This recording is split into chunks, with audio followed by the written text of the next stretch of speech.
ஏய், நான் யாரையும் இடிக்கல.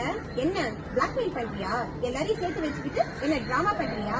உன்னோட ஆள் தானே இந்த பாட்டியை நீயே விழ வச்சுட்டு நீயே டிராமா பண்றியா? இதுக்கெல்லாம் வேற ஆளை பாரு. ஏய், நீ நிறைய சினிமா பாப்பியா? ஓவரா இமேஜின் பண்ற. இந்த பாட்டிக்கு பயங்கரமா அடிபட்டிருக்கு, ஹாஸ்பிட்டல்ல சேர்த்தா நிறைய செலவாகும். காசை எடு. கொடுக்க முடியாது. என்னடா பண்ணுவ? ஏய், வாடா போடான்னா அவ்வளவு தாண்டி உனக்கு. ஏய், டீ போட்டு பேசுன. அப்படி தாண்டி பேசுவேன். ஒரு டி இல்லடி, டபுள் டி போடுவேன். காசடி எடுடி. ஏமா, வயசானவங்களை இடிச்சுட்டு என்னம்மா பிரச்சனை பண்றாங்க? ஆசை கொடுமா. நல்லா சொல்லுங்க. ஏய், இங்க பணத்தை குடிக்கிற இல்ல கோர்ட்ல போய் பணத்தை கட்டுறியா? அந்த பணம் இருக்கட்டும். அப்புறம் இதுக்கப்புறம் வண்டி எப்படி ஓட்டணும்னு ஒரு சின்ன டிப்ஸ் கொடுக்குறேன். வண்டி ஓட்டும்போது இந்த மூஞ்சில துணியெல்லாம் கட்டிக்காம போ. ஏன்னா ரோட்ல வரவங்க பார்த்துட்டு பயந்து தள்ளி விட்டுற போறாங்க. பார்த்தா